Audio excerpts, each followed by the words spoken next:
අයිබෝවන් මගේ YouTube channel එකට ඔයාලව ආදරයෙන් පිළිගන්නවා. ඉතින් මම අද ඔයගලන්ට කියලා දෙන්න යන්නේ බෙල්ජියම් වොෆල්ස් හදන හැටි තමයි මම අද කියලා දෙන්න යන්නේ. අපි ඉක්මනින්ම බලමු මොනවාද ඒ ingredients ටික කියලා. ඉස්සෙල්ලාම අවශ්‍ය වෙනවා පිටි. මම මෙතන අරන් තියනවා sugar pearls කියලා. ඒක කඩවල වල ඔයගලන්ට ගන්න තියෙනවා. එහෙම නැත්තම් මම ඔයාලට ඊළඟ වීඩියෝ එකේ මේක හදන විදිය කියලා දෙන්නම් sugar pearls. ඊට පස්සේ බටර් ඕන වෙලා තියෙනවා, ලුණු, ඊස්ට් ඕන වෙනවා අපිට, වැනිලා, බිත්තර ඕන වෙනවා, කිරි. එච්චර තමයි අපිට ඕන වෙන්නේ. මම මේ වගේ පොඩි බෝල් එකක් අරගෙන මේකට lukewarm milk ටික දාගන්නවා. ඒකට මම ඊස්ට් ටික මෙන්න මේ විදියට දාගන්නවා. දාලා චුට්ටක් මම මෙන්න මේ විදියට මික්ස් කරගෙන මේක චුට්ටක් වෙලා වහලා පැත්තකට කරලා තියනවා. දැන් මගේ ඊස්ට් ටික මම මේක මගේ මැෂින් එකට දාගන්නවා. ඔයගලන්ට මේක අතේ උනා හදාගන්න පුළුවන්. බිත්තර දාගන්නවා. ඊට පස්සේ මම වැනිලා දාගන්නවා මේ විදියට. චුට්ටක් මම මේක දකින්න හදාගන්නවා. ඊට පස්සේ මම පිටි ටික මම දාගන්නවා. ඒකත් මම චුට්ටක් මේ විදියට මික්ස් කරගන්නවා. ඉතුරු පිටි ටිකත් මේ වගේ දාගන්නවා. ඒකත් මේ විදියට චුට්ටක් මම මික්ස් කරගන්නවා. මොකද මැෂින් එකට දැම්මම නැත්තම් පිටි ටික විසිවෙන හින්දා මම පොඩි සපෝට් එකක් දෙනවා. මේ විදියට ෆෘටි මික්ස් එකක් කරනවා. මික්ස් කරගන්න තමයි යන්නේ. ඒක අපි ඉස්සෙල්ලා ස්ලෝ එකේ කරන්නේ. දැන් මේකට මම බටර් එක දානවා. බටර් එක මේ රූම් ටෙම්පරේචර් එකේ තියන්න ඕනේ. එහෙම නැත්නම් ඕගලන් පොඩ්ඩක් මයික්‍රෝ එකට දාලා යන්තම් මෙල්ට් කරලා ගන්න. මේකත් අපි දැන් මික්ස් කරගමු.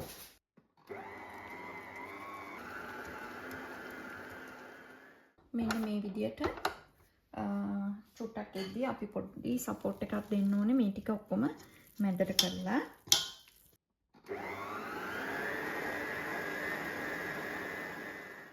දැන් මේ විදියට ඇති. ඊට පස්සේ අපි මේක අපේ මේ බෝඩ් එකකට දාගෙන පොඩ්ඩක් අපි තව ටිකක් අතින් නීට් කරන්න ඕනේ.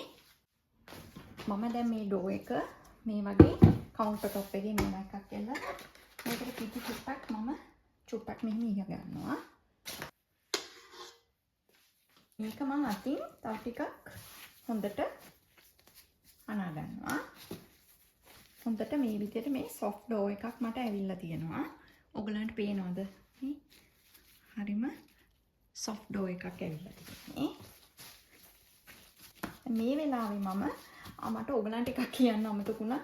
මට මේක ඔයගලන්ට ලුණු දානවා මට ඔයගලන්ට පෙන්වන්න බැරි වුණා. very sorry මම ලුණු ටිකක් මේකට දාගත්තා. දැන් මම කරන වැඩේ මේකට අර pearl sugar මේ විදියට දාගන්නවා. දාගෙන මේක හොඳට අනා ගන්නවා. බෙල්ජියම් වොෆල් එකේ තියෙන විශේෂත්වය තමයි pearl sugar එකත් එක්ක mix කරන එක. මොකද අපි additional අපි කිසිම සීනි මේකට එකතු කරේ නැහැනේ. ඉතින් ඒ නිසා මේකෙන් තමයි හරි අමුතු රසයක් දෙන්නේ. මම අනිවාර්යෙන් ඕගලන්ට ඊළඟ වීඩියෝ එකේ sugar pearls හදන හැටි කියලා දෙන්නම්. දැන් අපිට මේ දවස්වල නම් පොඩ්ඩක් සීතලයි. ඒ නිසා මට කොච්චර වෙලාවක් යයිද කියලා මම දන්නේ නැහැ ඇත්තටම. මේක සාමාන්‍යයෙන් පැයක් එකමාරක් ලංකාව විදියට නම් පැයක් වගේ තිබ්බම කොහොමත් ඒක ඕගලන් හිතා ගන්නකො ඩබල් සයිස් එකට මේක එන්න ඕනේ. හරි? ඉතින් දැන් මේක අපි බෝල් එකකට දාලා හොඳට බහලා ඉවර වෙලා මම හිතනවා මට නම් පැය දෙකක් විතර යයි මේක පිපෙන්න. ඕගලන් බලන්න ඕගලන්ගේ වෙදර් එකත් එක්ක කොහොමද යන්නේ කියන මේක. මම දැන් මේක බෝල් එකකට දාලා පැය එකමාරක් දෙකක් වගේ පිපෙන්න තියලා ගන්නවා. මේක කොහොමත් මම ඩබල් සයිස් එකට එනකොට මම මේක ඕගලන්ට හදන හැටි පෙන්නන්නම්. මට හරියටම පැය එකමාරයි ගියේ. මම 10:00ට තිබ්බේ 11:00 වෙනකොට මගේ ඩෝ එක මේ හොඳටම පිපිලා. මං කරේ oven එකට මේ වගේ පොඩි ටවල් කෑලි දෙකක් දාලා වහලා හොට් වෝටර් කප් එකකට දාලා ඉවර වෙලා oven එකේ තිබ්බා.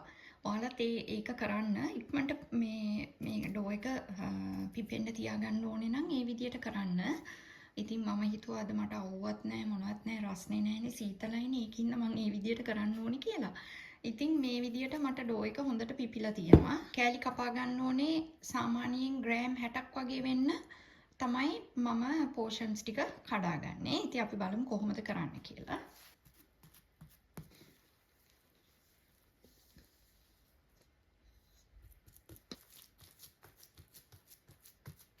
සාමාන්‍යයෙන් මම ග්‍රෑම් 60ක් වගේ තමයි ගන්නෙ වෆල් එකක්. බලමු අපි වැඩිද.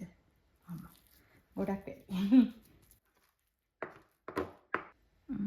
තව චුට්ටි කැල්ලක් කඩනවා. 62ක් වගේ තියෙනවා ප්‍රශ්නයක් නෑ. ඒ විදිහට මම මේ ඔක්කොම බෝල ටික කඩා ගන්නවා. චුට්ටක් පාන් පිටි ටිකක් උඩින් ඉහදා ගන්න. මේ මොකද අතේ ඇලවෙන හින්දා. ඉතින් මම දැන් ග්‍රෑම් 60 ගානේ මේ විදියට බෙදාගත්තා. දැන් ඉතින් අපිට තියෙන්නේ හදාගන්න තමයි. ඉතින් මේකට අනිවාර්යයෙන්ම වොෆල් මැෂින් එකක් ඕනේ. නැත්තම් අමාරුයි කරගන්න. බලන්න ඉතින් කොහොම හරි වැඩේ කරගන්න. ඉතින් අපි හදමු. මම ඉස්සල්ලාම මේ වගේ බටර් ටිකක් මේ වගේ දාගන්නවා. මේක හරි මැදට ඔය විදියට තියෙනවා. ඕගලන්ට ඕන නම් මේ වෙලාවේ sugar pearls ටිකකුත් මේ විදියට ඇඩ් කරන්න පුළුවන්. ලස්සන golden crust එකක් එන්න. තුන්වෙනි හීට් එකට තමයි දාලා තියෙන්නේ. කොළ පාට එක ලයිට් එක පත්තු වෙද්දී මම ඒත් එක්කම ගන්නෙ නැහැ. චුට්ටක් වෙලා මම තියනවා. මම ඔයගලන්ට ඕන නම් ඇරලා පෙන්නන්නම්. තාම මදි බ්‍රවුන් කලර් වගේ එන්න ඕනේ. ඒ නිසා මම තව පාරක් දෙපාරක් වගේ මේව වෙන්න තියලා තියෙනවා.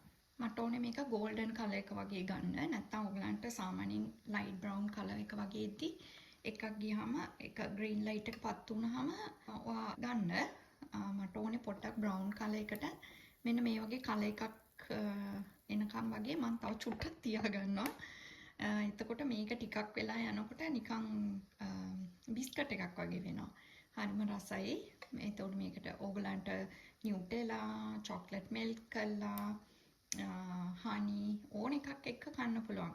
අයිස්ක්‍රීම් මැදට දාලා සෑන්ඩ්විච් කරලා ඒ විදිහටත් ඔයගලන්ට කන්න පුළුවන්. ඉතින් මම හිතනවා දැන් ඇති කියලා. ඔව්. ඉතින් මම මේක මේ වෙලාවේ නිකන් කෝටුවකින් තමයි ස්ටික් එකකින් ගන්නවා. මෙන්න මේ විදිහට තමයි තියෙන්නේ. අපි නිවෙන්න තියමු. ආපහු මේ විදිහට බටර් දා ගන්නවා. ඉතින් මැද ඕගලන් මේ විදිහට තියන්න. නැත්නම් නිකන් ඔය විදියට මේක කරන් මම චුට්ටක් මේ වගේ ප්‍රෙස් කරගෙන ඉන්නේ. එතකොට හොඳටම මේ තද වෙලා ක්‍රස්ට් එක වගේ එනවා ඒකේ. අපි ඊට පස්සේ බලමු කොහොමද මේක සර්ව් කරන්න කියලා. මම ඔක්කොම පෙන්නන්නම් ඔයාලට. මේ බලන්න.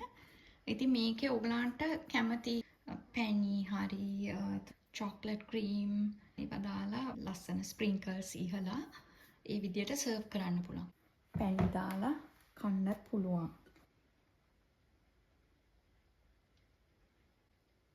මේ විදියට දාලා කන්න. එහෙම නැත්නම් ඕගලන්ට මේ වගේ මෙහෙම චොක්ලට් ඩිප් කරලා ගන්න පුළුවන් ඔයාලට. මේ විදියට ඕගලන්ට ස්ප්‍රින්කල්ස් ටික මේ විදියට ඉහ ගන්න පුළුවන්. චූටි බබාලා ගොඩක් කැමති වෙයි. ඉතින් මෙන්න මේ විදියට ඉතින් මම හිතනවා අද මේ වීඩියෝ එකට ඔයගලන් ගොඩක් කැමති වෙයි කියලා. ඉතින් මේත් එක්ක මම ඔයගලන්ට ඒක කඩලා පෙන්නන්නම්. මේ බලන්න බිස්කට් එකක් වගේ අපිට කඩා ගන්න පුළුවන්. ඉතින් හරිම ෂෝක් එකට ඇවිල්ලා තියෙනවා. ඉතින් මේ ඉතින් ඔයගලන් try කරලා බලන්න මේ වීඩියෝ එක. ඉතින් මම sugar pearls වලින් ඊළඟ වීඩියෝ එක ඔයගලන්ගේ හමුවට ගේනවා. තව මේ වෙනකම් ඔයගලන් මාව subscribe කරලා නැත්නම් මාව subscribe කරන්න කියලා මම කරුණාවෙන් ඔයගලන්ගෙන් ඉල්ලා සිටිනවා. ඉතින් මෙතෙක් ඔයගලන් මං වෙනුවෙන් subscribe කරපු කට්ටිය හැමෝටම අවංකවම හදපිරි ස්තුතිය මම ඔයගලන්ට පුද කරනවා.